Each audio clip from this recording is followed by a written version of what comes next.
कहानी के शुरू में हमें एक वेपन हथियार के बारे में बताया जाता है जिसको तकदीर का भाला भी कहा जाता था। सबका कहना ये था कि जिसके हाथ में भी वो हथियार होगा उसकी दुनिया में हुकूमत होगी। लेकिन वर्ल्ड वॉर 2 के बाद वो हथियार कहीं पर गायब हो गया, जिसके बाद वो आज तक किसी को भी नहीं मिल पाया। हमें एक शहर दिखाया जाता है जहाँ पर हम एक आदमी को देखते हैं जो एक चर्च की सफाई कर रहा था। तभी उसे खुदाई करते हुए वहाँ पर एक कपड़े में लिपटा वो हथियार मिल जाता है, यानी कि तकदीर का भाला। जैसे ही वो आदमी उसे अपने हाथ में पकड़ता है तो उसके हाथ पर एक अजीब सा निशान बन जाता है। उसे हर तरफ से अजीब अजीब आवाजें भी सुनाई देने लगी थी। उसे न जाने क्या हो गया था, वो अपने होश में ही नहीं रहता। वो वहाँ से जाने लगता है। जब वो आदमी थोड़ा सा आगे जाता है तो उसका खतरनाक एक्सीडेंट होता है, पर उसे कुछ भी नहीं हुआ था। मगर जिस गाड़ी से उसका एक्सीडेंट हुआ था वो गाड़ी पूरी तरह तबाह हो गई थी, टूट फूट जाती है। यहीं से हमें आगे लॉस एंजलिस शहर का सीन दिखाया जाता है, जहाँ पर एक आदमी जिसका नाम जॉन कॉन्स्टेंटीन था, उसको एक लड़की के अंदर से डीमन निकालने के लिए बुलाया गया था। जॉन दरअसल एक पैरानॉर्मल इन्वेस्टिगेटर होता है जो डीमंस को निकालने का काम और उनसे बात भी कर सकता था। अब क्योंकि डीमन ने पूरी तरह से उस लड़की पर अपना काबू कर लिया था, जॉन उस डीमन को एक होली निशान और अपने मंत्रों का इस्तेमाल करके उस डीमन को एक शीशे के अंदर कैद कर लेता है। पर वो शीशा टूट गया था, जिससे वो डीमन अब उस लड़की के अंदर से चला तो जाता है पर अभी भी वो इसी दुनिया में ही था।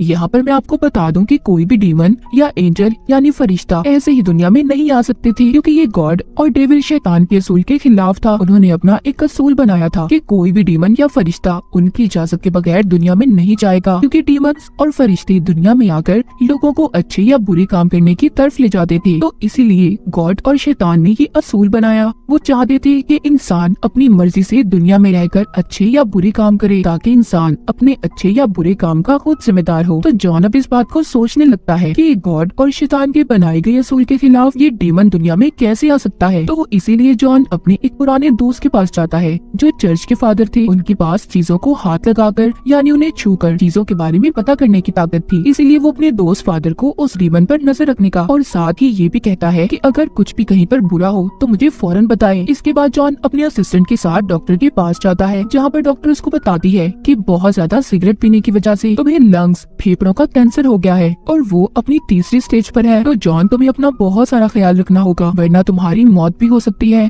पर सब सुनने के बाद जॉन कहता है मुझे कोई भी बीमारी हो, मैं किसी भी वजह से मरूं, जाना तो मुझे हेल जहन्नुम में ही है। जॉन ऐसा सब क्यों कह रहा था, यहाँ पर हमें पता चलता है कि जॉन बचपन ही से डीमंस को देखने की शक्ति ताकत रखता था और इसी वजह से वो अपने बचपन में बहुत ज्यादा डर भी जाया करता था। मगर इस बात पर उसके माँ बाप ने कभी यकीन नहीं किया। वो समझते थे कि जॉन पागल हो गया है, इसीलिए उन्होंने इसका इलाज करवाना शुरू कर दिया। लेकिन इन सब चीजों से जॉन बहुत जल्दी तंग आ गया था। उसने एक दिन खुद को मारने का फैसला किया, जो चर्च के असूल के मुताबिक बहुत बड़ा गुनाह होता है, यानी कि इंसान अपनी जान खुद नहीं ले सकता था, सिर्फ गॉड के पास ही ये हक है। और ऐसा करने वाला इंसान सीधा नर्क यानी जहन्नुम में ही जाएगा। और जॉन की आत्मा भी नर्क में गई थी, पर तभी डॉक्टर्स ने उसे बिजली के झटके दिए और किसी तरह से उसकी जान को बचा लिया। वो जिंदा तो हो गया, पर जॉन ने खुद को मारने का जो गुनाह किया था, अब जॉन जब भी मरेगा वो हेल यानी नर्क में ही जाएगा। इस एक्सीडेंट के बाद जॉन ने अपने अंदर की ताकतों को जाना और दुनिया में रहकर इंसानों के अंदर से डीमंस को निकालने का काम शुरू कर दिया, ताकि वो दुनिया में रहकर अच्छे काम करे, लोगों की जान बचाए। पर जॉन के बच जाने का शैतान को बहुत दुख था, तभी उसने ये कसम खाई थी कि जॉन जब भी मरेगा उसे शैतान लेने खुद दुनिया में आएगा। इसके बाद दिखाया जाता है कि जॉन एक चर्च में जाता है, जहाँ पर वो एक फीमेल फरिश्ते से मिलता है। वो फरिश्ता गॉड के करीब थी। जॉन उससे कहता है कि अब उसकी सोल आत्मा को गॉड माफ कर दे, क्योंकि अब तो वो अच्छे काम कर रहा है। फिर फरिश्ता कहती है कि तुम्हारा मकसद सिर्फ अच्छे काम करके जन्नत में जाना है, तुम अभी भी एक खुदगर्ज इंसान हो जो सिर्फ अपना मकसद पूरा करने के लिए लोगों की जान को बचाता है। सब बातें जानने के बाद जॉन को गुस्सा आ गया था, वो वहाँ से चला जाता है। जब वो अपने घर जा रहा था तो वहाँ पर रास्ते में बहुत से खतरनाक डीमंस उस पर हमला कर देते हैं, मगर जॉन उनका मुकाबला करता है और उन्हें मार देता है। जिसके बाद वो मिडनाइट नाम के एक आदमी के पास जाता है। मिडनाइट दरअसल एक गार्ड था जो दोनों दुनिया यानी कि जमीन और आसमान के बैलेंस को ठीक रखता था, यानी कि वो किसी भी डीमन को दुनिया में नहीं आने देता था। मिडनाइट रहता जमीन पर ही था। जॉन मिडनाइट को सारी बात बताता है, पर वो उसकी बात पर यकीन नहीं करता, क्योंकि उसका भी यही मानना था कि डीमन या फरिश्ते गॉड या शैतान के हुक्म के बगैर दुनिया में नहीं आ सकते। तभी वहाँ पर एक डीमन आ जाता है जो इंसानी रूप में था, मगर जॉन उसको नहीं पहचानता। वो उससे थोड़ी सी बहस करने के बाद वहाँ से चला जाता है। जिसके बाद जॉन अपने एक दोस्त के पास जाता है जिसके पास कुछ ऐसी हथियार थी जिनसे डीमंस को मारा जा सकता था। वो उससे डीमंस को मारने के लिए कुछ हथियार लेता है और चला जाता है। उधर वो आदमी जिसको हमने कहानी के शुरू में देखा था, जिसके पास तकदीर का भाला था, वो भी आहिस्ता आहिस्ता लॉस एंजलिस शहर की तरफ बढ़ता जा रहा था। अजीब बात ये थी, वो जहाँ से गुजरता था वहाँ से जानवर मरते जा रहे थे। इसके बाद हम एक लड़की को देखते हैं जो हॉस्पिटल में दाखिल थी। वो अचानक से छत से कूदकर पूल में गिरकर अपनी जान दे देती है। जिसके बाद उस लड़की की जुड़वा बहन वहाँ पर आती है जिसका नाम एंजेला था। वो अपनी बहन की ऐसी मौत से बहुत ज्यादा दुखी थी। वो सोचती है कि उसकी बहन ऐसा कैसे कर सकती है, वो तो चर्च के असूलों को बहुत मानती थी, तो उसने अपने साथ इतना बड़ा गुनाह कैसे कर लिया, जिसका साफ मतलब अब उसकी आत्मा सीधा हेल में जाएगी। एंजेला की बहन के हाथ पर भी वही निशान था जो हमने कहानी के शुरू में उस आदमी की बाजू पर देखा था। एंजेला बैठी अब अपनी बहन की मरने से पहले की वीडियो देखती है जिसमें मरने से पहले उसने जॉन कॉन्स्टेंटीन का नाम लिया था। तभी एंजेला अब जॉन के पास जाती है, मगर यहाँ पर जॉन एंजेला की मदद करने से मना कर देता है क्योंकि वो अपनी मौत और नर्क हेल वाली बात पर बहुत ज्यादा परेशान था। जब एंजेला उसके घर से जाने लगती है तो तभी जॉन देखता है कि उसके पीछे कुछ डीमंस थे जो एंजेला का पीछा कर रहे थे। इसलिए वो जल्दी से उसके पीछे जाता है और उसे उन डीमन से बचा लेता है। अब जॉन उसका साथ देने के लिए तैयार हो गया था। वो उसकी बहन की केस के बारे में भी जानने की कोशिश करता है। वो एक बिल्ली को हाथ में लेकर अपने पाँव को पानी में डालकर बैठ जाता है। ऐसा करने से वो हेल यानी नर्क में पहुंच गया था। वहाँ पर वो एंजेला की बहन की आत्मा से मिलता है। वो बताती है कि हाँ, मैंने खुद अपनी जान ली है, पर किस वजह से। इससे पहले वो बताती वहाँ नर्क के डीमंस जॉन के पीछे पड़ जाते हैं, जिस वजह से बिना बात जाने अब जॉन को वापस से दुनिया में आना पड़ता है। उधर फादर जो जॉन के दोस्त थे, उन्हें एंजेला की बहन से जुड़े कुछ सबूत मिलते हैं, तो वो हॉस्पिटल में एंजेला की बहन की लाश के पास जाते हैं। जब वो उसकी बाजू पर निशान देखते हैं और जब वो उसकी बाजू को पकड़ते हैं तो उन्हें पता नहीं क्या हो गया था। वहीं पर वो तड़प तड़प कर मर जाते हैं। जब जॉन को फादर की मौत का पता चलता है तो वो वहाँ पर आता है, जहाँ पर वो देखता है कि फादर ने अपना हिफाजती लॉकेट पहना ही नहीं था, जिस वजह से उनकी बुरी ताकतों की वजह से मौत हो गई। तभी वो उनके हाथ की तरफ देखता है जिससे खून आ रहा था। गौर करने पर उसे पता चलता है कि वो कोई निशान बना हुआ है जिसको फादर ने ही मरने से पहले अपने हाथ पर बनाया था। वही निशान जो एंजेला की बहन की बाजू पर था। अब इसी निशान के बारे में जानने के लिए जॉन अपने उसी दोस्त को फोन करता है जिससे वो डीमंस को मारने के लिए हथियार लाया था। जॉन का दोस्त उस निशान के बारे में जानने के बाद ये बताता है कि ये निशान शैतान की बेटी का है जो खाली नर्क में नहीं बल्कि पूरी दुनिया पर कब्जा करना चाहता है, जिसके लिए उसे दो काम करने होंगे। एक तो ऐसे इंसान की जान लेना जिसके पास दिमाग की ताकतें हों, वो अपनी ऐसी ताकतों का इस्तेमाल करके कुछ भी पता कर ले, और दूसरा तकदीर का भाला। ये सब बताकर जैसे ही जॉन का दोस्त फोन रखता है उस पर मक्खियों का हमला हो जाता है, उसकी भी मौत हो गई थी। इसका मतलब ये सब अभी तक शैतान का बेटा कर रहा था। सब जानने के बाद जॉन एंजेला के पास जाकर उसे सब बताता है। वो दोनों समझ गए कि एंजेला की बहन इस बात को जानती थी कि शैतान का बेटा उसकी ताकतों का इस्तेमाल करके दुनिया में आना चाहता है, क्योंकि उसके पास दिमागी शक्तियाँ थी जो किसी भी चीज के बारे में पता कर सकती थी। इसलिए उसने जानबूझकर अपनी जान दे दी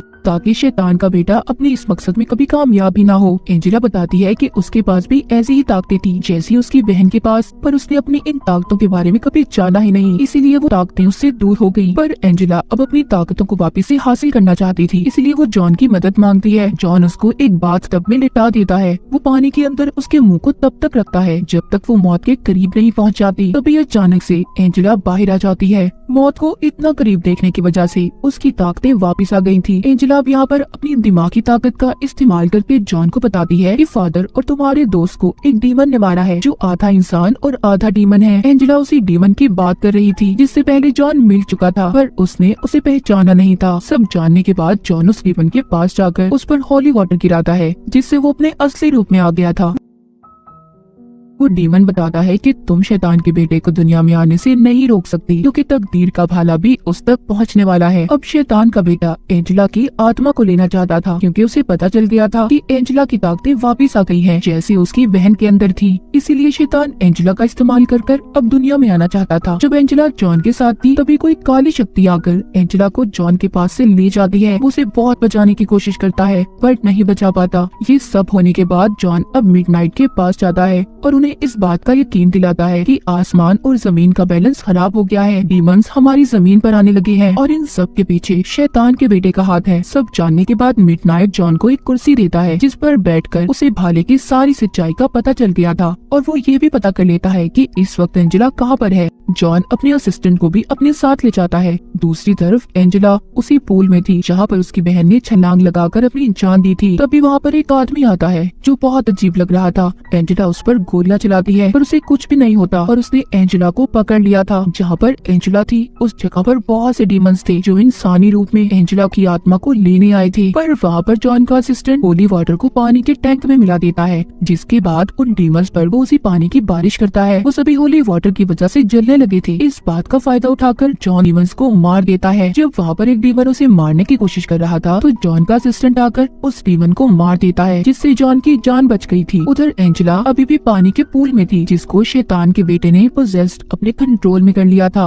और साथ ही नर्क में भी खींच लेता है। वो एंजेला के जिस्म में आकर दुनिया में आना चाहता था। शैतान के बेटे का प्लान कामयाब हो गया था। जब जॉन पूल के पास आता है तो एंजेला अब पोजेस्ड हो चुकी थी, जो जॉन को देखते ही उस पर हमला कर देती है। पर वहाँ पर जॉन और उसका असिस्टेंट उसे काबू में करने की कोशिश करते हैं। जॉन बहुत जोर जोर से मंत्र पढ़ रहा था, तभी उसे ऐसा करते कैंसर की वजह से बहुत ज्यादा तकलीफ हो रही थी, मगर उसका ये काम अब उसका असिस्टेंट जारी रखता है। उन दोनों ने एंजेला को ठीक कर दिया था। तभी दोबारा से कोई काली शक्ति आकर जॉन के असिस्टेंट को भी मार देती है। इस बात पर जॉन अब गुस्से में आ गया था। वो जोर जोर से मंत्र पढ़ने लगता है। तभी उधर फीमेल एंजल फरिश्ता आ जाती है, क्योंकि उस फीमेल एंजल को ये लगता था कि इंसान हर बार गलती करता है और गॉड से माफी मांगता है, जिस पर गॉड उन्हें माफ भी कर देते हैं। पर इंसान को ऐसा करने की सजा मिलनी चाहिए, इसलिए वो एंजल शैतान के बेटे का साथ दे रही थी। वो दुनिया में ही इंसान को सजा दिलवाना चाहती थी। जिसके बाद वो जॉन को एक कमरे में बंद कर देती है और उसी भाले को लेकर शैतान के बेटे को एंजेला के पेट से बाहर निकालने लगती है। जॉन को कुछ समझ नहीं आ रहा था कि वो क्या करे। तभी वो अपने हाथों की दोनों नसों को काट देता है, जिससे वो ये बात जानता था कि उसने अगर खुद को मारने की कोशिश की तो शैतान खुद उसे दुनिया में लेने आएगा। और होता भी ऐसा ही है। जब शैतान जॉन के पास आता है तो जॉन उसके बेटे और फरिश्ते की साजिश के बारे में बताता है। वो कहता है तुम्हारा बेटा दुनिया में आकर हर जगह पर अपनी हुकूमत चाहता है, उसका साथ गॉड का फरिश्ता दे रही है। सब जानने के बाद शैतान को गुस्सा आ गया था। वो अपने बेटे को एंजेला के अंदर से वापस